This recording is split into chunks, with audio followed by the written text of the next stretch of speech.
दोस्तों आप सभी को राधे राधे। आज हम सीटेट पेडागोजी का प्रीवियस ईयर का पेपर देखेंगे जो कि आपकी परीक्षा के लिए अति महत्वपूर्ण होगा। तो स्टार्ट करते हैं। बाल्यावस्था की अवधारणा से क्या अभिप्राय है, बताइएगा। इसका राइट आंसर क्या है दोस्तों? इसका राइट आंसर बताइएगा। 5वें का राइट आंसर बताइएगा क्या होगा। इसका राइट आंसर है दोस्तों दूसरा। यह विभिन्न सांस्कृतिक संदर्भों में सार्वभौम रूप से समान है। दूसरा इसका राइट आंसर है। यह विभिन्न सांस्कृतिक संदर्भों में सार्वभौम रूप से समान है। अगला प्रश्न देखेंगे। निम्नलिखित में से कौन सी मध्य बाल्यावस्था की विशेषता है, बताइएगा। मध्य बाल्यावस्था की विशेषता क्या है? छठे का राइट आंसर बताइएगा दोस्तों। छठे का राइट आंसर है चौथा। बच्चे तार्किक एवं मूर्त रूप से सोचना प्रारंभ कर देते हैं मध्य बाल्या अवस्था में। तो दोस्तों आपको याद रखना है कि बच्चे तार्किक एवं मूर्त रूप से सोचना प्रारंभ कर देते हैं मध्य बाल्या अवस्था में, जो कि राइट आंसर है। अगला प्रश्न देखेंगे। परिवार एवं पास पड़ोस बच्चों के सामाजिकरण की कौन सी एजेंसी है, बताइएगा दोस्तों। परिवार एवं पास पड़ोस बच्चों के सामाजिकरण की प्राथमिक एजेंसियां हैं। कौन सी एजेंसियां हैं? प्राथमिक एजेंसियां हैं। तो इसका राइट आंसर है तीसरा। अगला प्रश्न देखेंगे। वाइगोत्स्की के अनुसार जब एक वयस्क बच्चे के निष्पादन के वर्तमान स्तर को सहयोग द्वारा विस्तारित करता है तो इसे क्या कहते हैं, बताइएगा। 8वें का राइट आंसर क्या होगा दोस्तों? 8वें का राइट आंसर है दूसरा, खोजपूर्ण अधिगम। दोस्तों यहाँ पर आपसे पूछा गया था कि जब एक वयस्क बच्चे के निष्पादन के वर्तमान स्तर को सहयोग द्वारा विस्तारित करता है तो इसे क्या कहते हैं? खोजपूर्ण अधिगम कहते हैं। अगला प्रश्न देखेंगे। नूर विद्यालय में अपना लंच बॉक्स भूल गई तथा यह कहते हुए तान्या से उसका लंच साझा करने के लिए कहा, तुम्हें आज अपना लंच मेरे साथ साझा करना चाहिए क्योंकि कल मैंने तुम्हारे साथ अपना लंच साझा किया था। लॉरेंस कॉल्वर के नैतिक विकास के सिद्धांत के अनुसार नूर का कथन किस अवन्यास प्रारूप को किस अवस्था पर दर्शाता है, बताइएगा। इसका राइट आंसर क्या है? यह किस अवस्था पर दर्शाता है दोस्तों? इसका राइट आंसर है 9वें का पहला, आदान प्रदान परंपरागत अवस्था पर दर्शाता है। तो दोस्तों याद रखिएगा, आदान प्रदान परंपरागत अवस्था पर दर्शाता है। अगला प्रश्न देखेंगे। समाज में विभिन्न लिंगों के लिए उपयुक्त मानी जाने वाली प्रारूपिक विशेषताओं के बारे में जन सामान्य की अवधारणा को क्या कहते हैं, बताइएगा दोस्तों। जन सामान्य की अवधारणाओं को क्या कहते हैं दोस्तों? 10वें का राइट आंसर है पहला, जेंडर रूढ़िवादिताएं। दोस्तों यहाँ पर आपसे पूछा गया था कि समाज में विभिन्न लिंगों के लिए उपयुक्त मानी जाने वाली प्रारूपिक विशेषताओं के बारे में जन सामान्य की अवधारणाओं को जेंडर रूढ़िवादिताएं कहते हैं। तो पहला इसका राइट आंसर है, जो कि सही है। अगला प्रश्न देखेंगे। हाल ही में पाठ्यचर्या में ऐसी कहानियों को शामिल करने के लिए विवेकशील प्रयास किया गया है जिसमें पिता घर के कार्यों में लगा रहता है और माता साहसी गतिविधियों को करती है। यह कदम किस लिए महत्वपूर्ण है दोस्तों, बताइएगा। इसका राइट आंसर क्या है दोस्तों? 11वें का राइट आंसर है तीसरा। यह जेंडर रूढ़िवादिता को समाप्त करता है। किसे?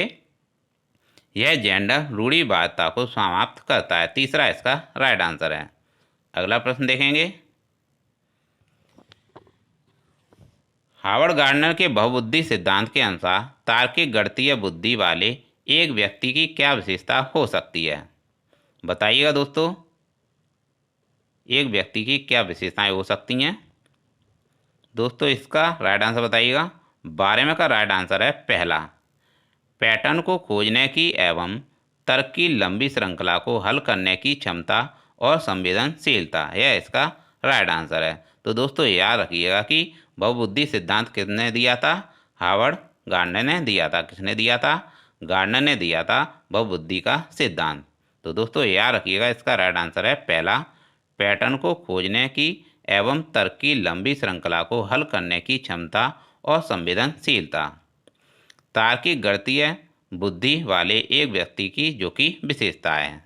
अगला प्रश्न देखेंगे 13वां। जीन पियाजे के संज्ञानात्मक विकास के सिद्धांत के अनुसार परिकल्पित निगमनात्मक तर्क किस अवधि में विकसित होता है? बताइएगा दोस्तों। 13वें का राइट आंसर क्या है? 13वें का राइट आंसर है पहला, अमूर्त संक्रियात्मक अवस्था। दोस्तों यहाँ पर आपसे पूछा गया था कि जीन पियाजे के संज्ञानात्मक विकास के सिद्धांत के अनुसार, तो दोस्तों आपको यहाँ पर यह भी याद रखना है कि जो संज्ञानात्मक विकास का सिद्धांत है वह जीन पियाजे का है और इसके अनुसार परिकल्पित निगमनात्मक तर्क किस अवधि में विकसित होता है? अमूर्त संक्रियात्मक अवस्था में विकसित होता है, जो कि राइट आंसर है पहला।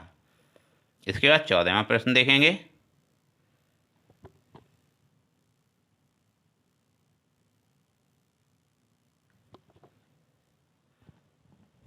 दोस्तों किसके अनुसार बच्चों के चिंतन के बारे में सामाजिक प्रक्रियाएं तथा सांस्कृतिक संदर्भ के प्रभाव को समझना आवश्यक है? तो दोस्तों बताइएगा इसका राइट आंसर क्या है?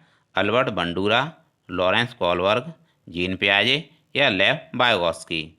दोस्तों इसका राइट आंसर बताइएगा। इसका राइट आंसर है 14वें का चौथा, लेव वाइगोत्स्की के अनुसार बच्चों के चिंतन के बारे में सामाजिक प्रक्रियाएं तथा सांस्कृतिक संदर्भ के प्रभाव को समझना आवश्यक है।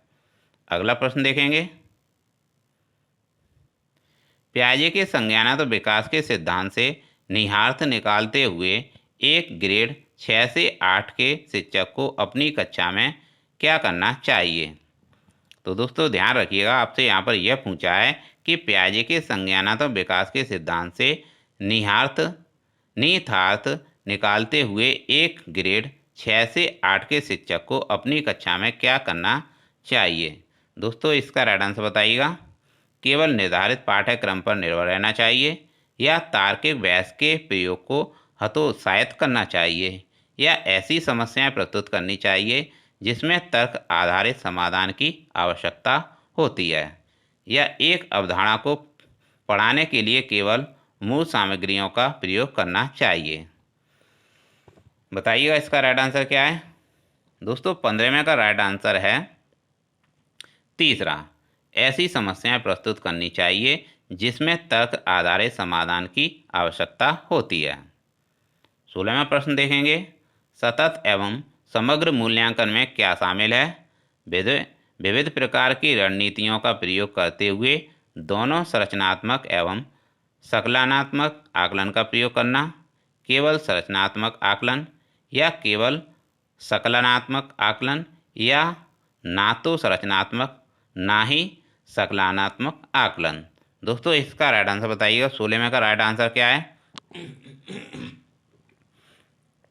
16वें का राइट आंसर है पहला, विविध प्रकार की रणनीतियों का प्रयोग करते हुए दोनों संरचनात्मक एवं संकलनात्मक आकलन का प्रयोग करना चाहिए, जो कि सतत एवं समग्र मूल्यांकन में शामिल हैं। वह प्रक्रिया जिसके द्वारा बच्चे आदतों, कौशल, मूल्यों तथा अवप्रेरणा को विकसित करते हैं और जो उन्हें समाज का जिम्मेदार एवं क्रियाशील सदस्य बनाती हैं, उसे क्या कहते हैं? तो दोस्तों याद रखिएगा, यहाँ पर आपसे दोबारा से रिपीट करा देता हूँ क्या पूछा गया है।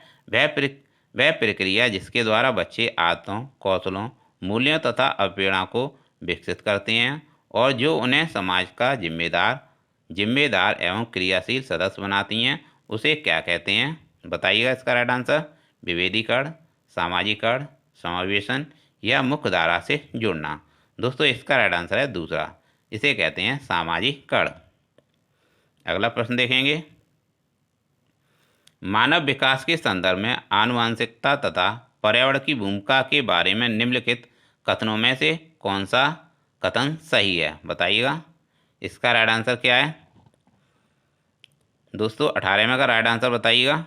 18वें का राइट आंसर है दोस्तों पहला, आनुवंशिकता एवं पर्यावरण दोनों एक जटिल पारस्परिक क्रिया हैं। दोनों जटिल पारस्परिक क्रिया के रूप में मानव विकास को प्रभावित करते हैं। तो दोस्तों याद रखिएगा, यहाँ पर आपसे पूछा गया था कि मानव विकास के संदर्भ में आनुवंशिकता तथा पर्यावरण की भूमिका के बारे में कौन सा कथन सही है? तो दोस्तों यह कथन पहला सही है। आनुवंशिकता एवं पर्यावरण दोनों एक जटिल पारस्परिक क्रिया के रूप में मानव विकास को प्रभावित करते हैं। अगला प्रश्न देखेंगे 19वां। एक प्रगतिशील कक्षा में क्या होना चाहिए दोस्तों? दोस्तों एक प्रगतिशील कक्षा में इसका राइट आंसर बताइएगा क्या है 19वें का। शिक्षक के निर्देशों के अनुसार विद्यार्थी के द्वारा ज्ञान का अनुस्मरण किया जाता है, विद्यार्थी के द्वारा ज्ञान की रचना की जाती है, या विद्यार्थी के द्वारा निष्क्रिय रूप से ज्ञान प्राप्त किया जाता है, या विद्यार्थी के द्वारा ज्ञान को उसी रूप में दोहराया जाता है। दोस्तों 19वें का राइट आंसर है दूसरा, विद्यार्थी के द्वारा ज्ञान की रचना की जाती है। अगला प्रश्न देखेंगे।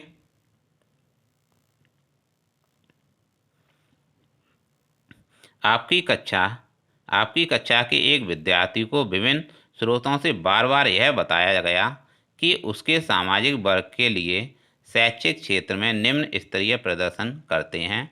इस रूढ़िवादिता एवं परिणामिक रूढ़िवादी आशंका के प्रभाव को कम करने के लिए एक शिक्षक को क्या पहले करना चाहिए? तो दोस्तों यहाँ पर आपसे पूछा गया है, ज़रा याद रखिएगा। आपकी कक्षा के एक विद्यार्थी को विभिन्न स्रोतों से बार बार यह बताया गया कि उसके सामाजिक वर्ग के लिए शैक्षिक क्षेत्र में निम्न स्तरीय प्रदर्शन करते हैं। इस रूढ़िवादिता एवं परिणामिक रूढ़िवादी आशंका के प्रभाव को कम करने के लिए एक शिक्षक को पहले क्या करना चाहिए? बताइएगा इसका राइट आंसर क्या है 20वें का। दोस्तों 20वें का राइट आंसर बताइएगा। दोस्तों 20वें का राइट आंसर है पहला, विभिन्न सामाजिक वर्गों के रोल मॉडल से संबंधित कहानियाँ एवं उदाहरणों को प्रस्तुत करना चाहिए। तो दोस्तों याद रखिएगा, एक शिक्षक को पहले क्या करना चाहिए? विभिन्न सामाजिक वर्गों के रोल मॉडल से संबंधित कहानियों एवं उदाहरणों को प्रस्तुत करना चाहिए। अगला प्रश्न देखेंगे।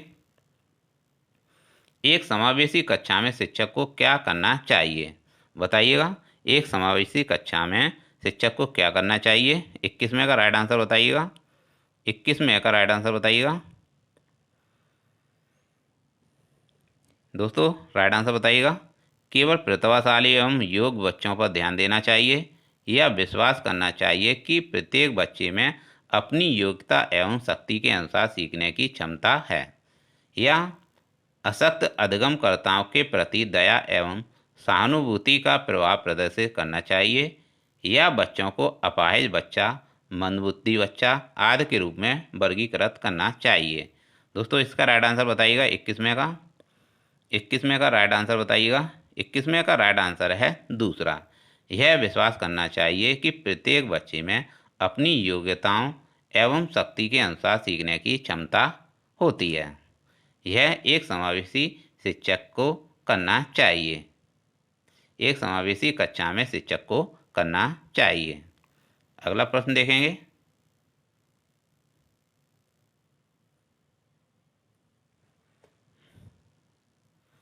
एक विद्यार्थी कक्षा में निम्नलिखित लक्षण प्रदर्शित करता है: पढ़ने के प्रति चिंता, शब्दों या अक्षरों को पहचानने में कठिनाई, या निम्न स्तरीय शब्दावली कौशल, या पहले पढ़े हुए पाठ को समझने या दोहराने या याद करने में कठिनाई।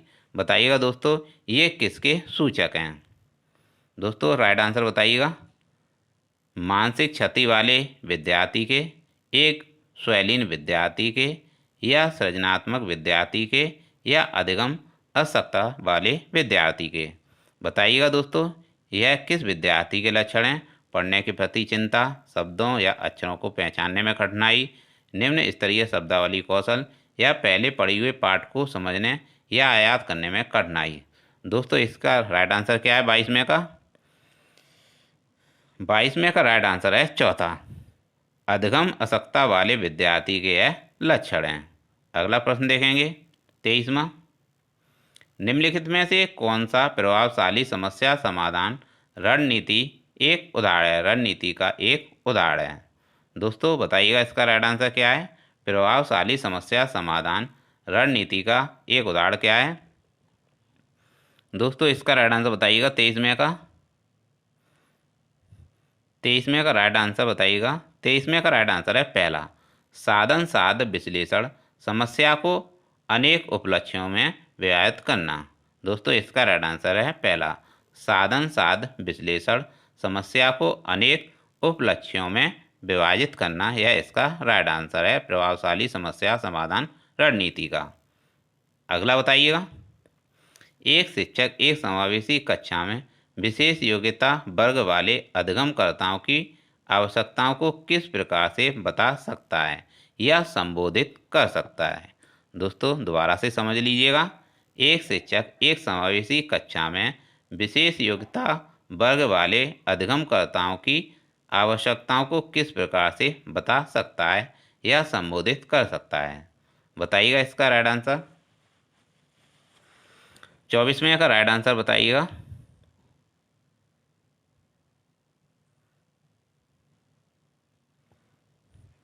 दोस्तों बताइएगा इसका राइट आंसर क्या है। प्रत्येक विद्यार्थी के अधिगम के सशक्त पक्षों एवं कमजोरियों के विश्लेषण के आधार पर विशिष्ट अधिगम उद्देश्यों को विकसित करना या आकलन के लिए पेपर पेंसिल टेस्ट का प्रयोग करना तथा अभ्यास एवं रटने पर बल देना या विद्यार्थियों को निर्देश देने के लिए एक रूप तरीकों का प्रयोग करना या अत्यधिक लिखित गृह कार्य देना तथा उत्तरों को अन्य प्रतिभाशाली विद्यार्थियों से नकल करने पर दबाव डालना। तो दोस्तों इसका राइट आंसर बताइएगा। दोस्तों दूसरा, तीसरा और चौथा यह इसका राइट आंसर ही है, यह इसका राइट आंसर नहीं है, पहला इसका राइट आंसर है। प्रत्येक विद्यार्थी के अधिगम के सशक्त पक्षों एवं कमजोरियों के विश्लेषण के आधार पर विशिष्ट अधिगम उद्देश्यों को विकसित करना, यह इसका राइट आंसर है। एक शिक्षिका अपनी कक्षा में सृजनात्मक विद्यार्थियों को किस प्रकार से प्रोत्साहित कर सकती है। बताइएगा दोस्तों इसका राइट आंसर क्या है। विद्यार्थियों को जोखिम लेने एवं चुनौतियों का सामना करने से हतोत्साहित करके या अपसारी चिंतन पर बल देकर या अभिसारी चिंतन को हतोत्साहित करके या अनेक परिप्रेक्ष्यों को प्रोत्साहित करके तथा मूल विचारों को महत्व देकर। 25वें का राइट आंसर बताइएगा क्या है। इसका राइट आंसर है दोस्तों चौथा, अनेक परिप्रेक्ष्यों को प्रोत्साहित करके तथा मूल विचारों को महत्व देकर, यह इसका राइट आंसर है। दोस्तों यहाँ पर आपसे पूछा गया था कि एक शिक्षिका अपनी कक्षा में सृजनात्मक विद्यार्थियों को किस प्रकार से प्रोत्साहित कर सकती है, तो वह प्रोत्साहित कर सकती है अनेक परिप्रेक्ष्यों को प्रोत्साहित करके तथा मूल विचारों को महत्व देकर। 26 देखेंगे,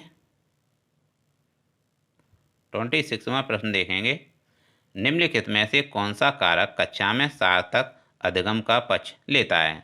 दोस्तों इसका राइट आंसर बताइएगा। 26वें का राइट आंसर क्या होगा। दोस्तों 26वें का राइट आंसर है पहला, विषय वस्तु तथा बच्चों के संपूर्ण कौशल क्षेम एवं अधिगम के प्रति सच्चा सरोकार रखना।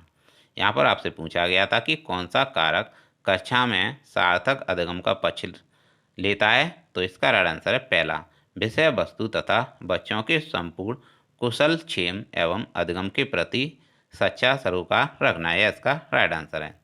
अगला देखेंगे, बच्चे अनेक घटनाओं के बारे में सहजा अनुभूत सिद्धांत की संरचना करते हैं। इस पृष्ठभूमि में एक शिक्षक को क्या करना चाहिए। बच्चों को इन विचारों के लिए डांटना चाहिए क्योंकि ये विचार उनके शिक्षण में हस्तक्षेप करते हैं। संवाद के द्वारा बच्चों की इन अवधारणाओं को चुनौती देनी चाहिए या बच्चों के इन विचारों को खारिज करना चाहिए या बच्चों के विचारों एवं सिद्धांतों को अनदेखा करना चाहिए। दोस्तों इसका राइट आंसर है दूसरा, संवाद के द्वारा बच्चों की इन अवधारणाओं को चुनौती देनी चाहिए, यह इसका राइट आंसर है। दोस्तों यहाँ पर आपसे पूछा गया था कि बच्चे अनेक घटनाओं के बारे में सहजा अनुभूत सिद्धांत की संरचना करते हैं। इस पृष्ठभूमि में एक शिक्षक को क्या करना चाहिए, संवाद के द्वारा बच्चों की इन अवधारणाओं को चुनौती देनी चाहिए, यह इसका राइट आंसर है। अगला देखेंगे, निम्नलिखित में से कौन सी शिक्षण अधिगम के लिए एक प्रभावशाली शिक्षण प्रणाली नहीं है।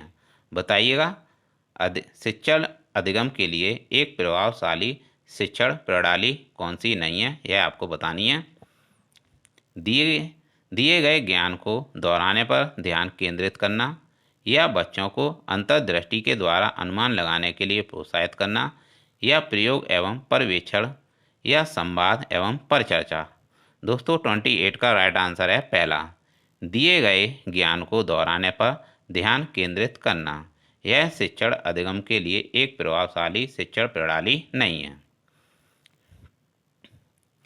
शिक्षक कक्षा में पढ़ने में ध्यान न देने वाले बच्चों से किस प्रकार व्यवहार कर सकते हैं?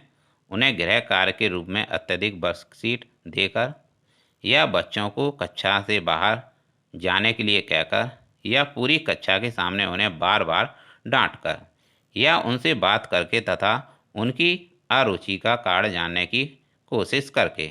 दोस्तों 29 का राइट आंसर बताइएगा। इसका राइट आंसर है चौथा, उनसे बात करके तथा उनकी अरुचि का कारण जानने की कोशिश करके। यह इसका राइट आंसर है। संरचनावादी उपागम बताता है कि किस ज्ञान की संरचना के लिए अत्यंत आवश्यक है? दोस्तों इसका राइट आंसर है दूसरा, विद्यार्थी का पूर्व ज्ञान। संरचनावादी उपागम बताता है कि विद्यार्थी का पूर्व ज्ञान की संरचना के लिए अत्यंत आवश्यक है। दोस्तों शुरुआत के प्रश्न छूट गए थे, वो भी करा देते हैं आपको।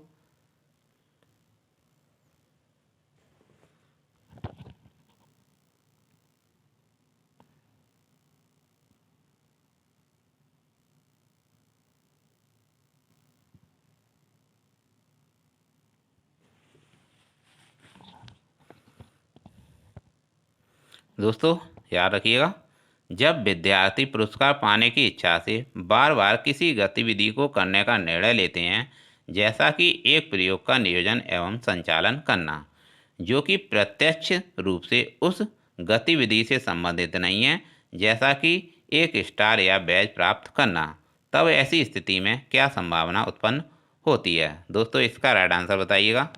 इसका राइट आंसर क्या है? दोस्तों इसका राइट आंसर है पहला, अन्य लोगों को खुश करने के लिए कार्य करने की बजाय स्वयं की निपुणता के लिए उद्देश्य निर्धारित करना। यह इसका राइट आंसर है। अगला देखेंगे, संज्ञान एवं संवेग के मध्य किस प्रकार का संबंध होता है? दोस्तों इसका राइट आंसर है तीसरा, एक दिशीय संवेग संज्ञान को प्रभावित करता है। अगला देखेंगे, निम्नलिखित में से कौन से कारक अधिगम को प्रभावित करते हैं? विद्यार्थी की अभिरुचि, विद्यार्थी का सांवेगिक स्वास्थ्य, शिक्षा शास्त्रीय रणनीतियाँ और विद्यार्थी का सामाजिक एवं सांस्कृतिक संदर्भ।